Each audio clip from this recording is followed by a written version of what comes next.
आप लोगों की वजह से दूसरे मुसाफिरों को कोफ्त उठाना पड़ रही है। मैंने ठोस अंदाज इख्तियार करते हुए कहा, ऑफिसर मैं आपको यकीन दिलाता हूँ कि अगर मुझे डार्लिंग से चंद बातें करने का मौका दिया जाए तो मैं इस पेचीदगी को हल कर लूंगा। मुझसे हिदायत लेने के बाद जब वो लाइफ स्टॉक कंटेनर में जाएगी तो सब ठीक हो जाएगा। कोई जानवर उसकी वजह से अनईजी नहीं महसूस करेगा। ये मेरा आपसे वादा है और मैं आपके वादे पर कैसे एतबार कर लूं? मैं मिस्टर वजी के वादे की गारंटी देती हूँ, सदफ ने संजीदगी से कहा। सीएसओ ने चौंक कर सदफ को देखा और पूछा, कैसी गारंटी मिस? ये गारंटी कि मिस्टर वजी जैसा कह रहे हैं एग्जैक्टली वैसा ही होगा। आपकी इस वसूख को परखने का क्या तरीका हो सकता है? आपको मेरी जबान पर यकीन करना होगा। मगर ये किस तरह मुमकिन है? मैं तो आपको जानता नहीं, वो उलझ कर बोला। सदफ ने बाएतमाद लहजे में कहा, इस सिलसिले में मैं आपको एक मोतबर जमानत दे सकती हूँ। एक शख्स की जमानत? किस शख्स की जमानत? ऑफिसर ने दिलचस्पी लेते हुए सवाल किया। सदफ ने कहा, जुल्फकार ज़ैदी साहब की जमानत। ओह, आपका इशारा कहीं एयरपोर्ट मैनेजर की तरफ तो नहीं? सीएसओ चेहरे के तासरात में तब्दीली लाते हुए बोला, बिल्कुल मैं उन्हीं जुल्फकार ज़ैदी साहब की बात कर रही हूँ। सदफ ने एक एक लफ्ज पर जोर देते हुए कहा, ज़ैदी साहब मेरे पापा के बहुत अच्छे दोस्त हैं। आपने सरमद बुखारी का नाम तो सुना होगा। मेरे पापा इस शहर के मारूफ सनतकार हैं। सदफ की इस ताज़ा तरीन इंकिशाफ ने जहां मुझे हैरत में मुब्तला किया, वहीं चीफ सिक्योरिटी ऑफिसर को भी खासी हद तक मुतासर किया। वो बदले हुए लहजे में बोला, अगर एयरपोर्ट मैनेजर आपके इतने क्लोज हैं तो फिर आपका मुतालबा पूरा करने में कोई मुज़ायका नहीं। सीएसओ ने कहा, लेकिन मैं एक बात की वजाहत कर दूं कि अगर डार्लिंग के दोबारा दाखिले पर किसी किस्म की कोई गड़बड़ हुई तो फिर मैं किसी की नहीं सुनूंगा। आपको इसका हक है। मैंने कहा, अब आप जल्दी से डार्लिंग वाला केज यहाँ मंगवाएं या मुझे वहां जाकर उससे बात करने की इजाजत दें। सीएसओ की इस मामले में दिलचस्पी खासी बढ़ गई। उसने कहा, आप कहीं जाने की ज़हमत ना करें, मैं डार्लिंग का केज यहीं मंगवा लेता हूँ। फिर उसने मज़कूरा केज उस कमरे में लाने के अहकाम सादिर कर दिए। इससे पहले उसने एयरपोर्ट मैनेजर से राब्ता करके सदफ के बयान की तस्दीक कर ली। जुल्फकार ज़ैदी ने उसकी तसल्ली करवा दी तो वो हमें ठंडा गर्म पूछने पर मजबूर हो गया। उसकी ऑफर में कोई बनावट नहीं थी। मैंने उसकी पेशकश के जवाब में कहा, ऑफिसर आपका बहुत शुक्रिया, इस तकल्लुफ की कोई ज़रूरत नहीं। बस आप हमें जल्द अज जल्द फारिग कर दें ताकि हमारी वजह से दूसरे मुसाफिरों को जो परेशानी उठाना पड़ रही है उसका खात्मा हो सके। मैं ये जुमले अदा करके फारिग हुआ ही था कि डार्लिंग वाले चोबी पिंजरे को वहां पहुंचा दिया गया। डार्लिंग मज़कूरा पिंजरे में बड़ी मासूम सूरत बनाए बैठी थी। सीएसओ समेत उसी इस हालत में देखकर कोई ये नहीं कह सकता था कि उसकी वजह से लाइफ स्टॉक कंटेनर में किसी किस्म का कोई हंगामा हुआ होगा। वो एक सुलझू और पुरअमन बिल्ली दिखाई देती थी। चीफ ने दिलचस्प अमेज नजर से डार्लिंग को देखा और कहा, ये तो बड़ी प्यारी बिल्ली है। मैंने डार्लिंग वाले पिंजरे को अपने सामने मेज पर रख लिया और गहरी नजर से उसे घूरने लगा। चीफ ने कहा, यहाँ मेरी मौजूदगी से कोई फर्क तो नहीं पड़ेगा? अगर आप लोगों को प्राइवेसी की जरूरत हो तो मैं कुछ और बंदोबस्त कर देता हूँ। नहीं, इसकी जरूरत नहीं, मैंने कतियत से कहा और दोबारा डार्लिंग की जानिब मुतवज्जो हो गया।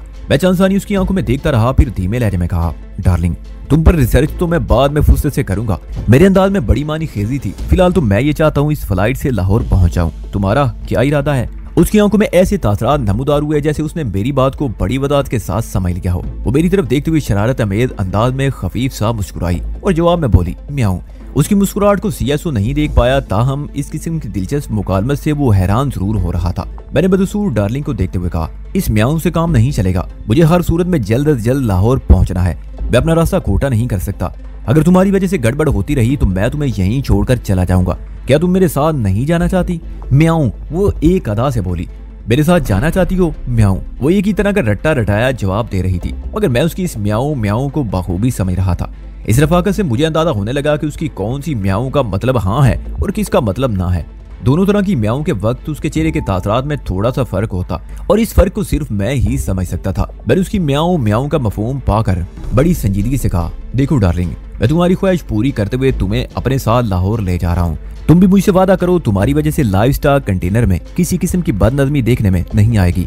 वो वादा करते हुए बोली, म्याऊं। उसके बाद वो अगले पंजों पर मुंह रगड़ने लगी। मैंने सीएसओ की जानिब देखते हुए कहा, सर बात मान गई, आप डार्लिंग के केज को लाइफ स्टॉक कंटेनर में पहुंचवा दें। अब इंशाल्लाह आपको कोई शिकायत नहीं होगी। उसने मुतअज्जब निगाह से मुझे देखा और बोला, मुझे शदीद हैरत है। आज तक मैंने इंसान और जानवर के दरमियान इस किस्म की मुकालमत नहीं देखी और ना ही सुनी है। मैं सोच रहा हूँ। वो जरा रुक कर डार्लिंग को हैरान कुन नजर से देखने लगा, फिर ठहरी हुई आवाज में बोला, अब अगर लाइफ स्टॉक कंटेनर में पहुंचकर डार्लिंग ने आपकी हिदायत पर अमल भी किया तो मेरी हैरत किस दर्जे पर जा पहुंचेगी। आप यकीन करें सर, ये मेरी हिदायत पर जरूर अमल करेगी। मैंने कहा, देख लेते हैं। उसने ये कहते हुए डार्लिंग वाले केज को लाइफ स्टॉक कंटेनर में भिजवा दिया। इसको कंटेनर में रखने के बाद सिर्फ 3 मिनट तक देखा जाएगा और फैसला हो जाएगा। हम वापस डिपार्चर लाउंज में आ बैठे। सदफ ने तशवीशनाक लहजे में मुझसे पूछा, वजी क्या तुम्हें यकीन है अब कोई नाखुशगवार सूरत पेश नहीं आएगी? हाँ मुझे यकीन है, मैंने पूरे यकीन से कहा। क्या वाकई वो बिल्ली तुम्हारी बात को सुनती है? हाँ ये हकीकत है,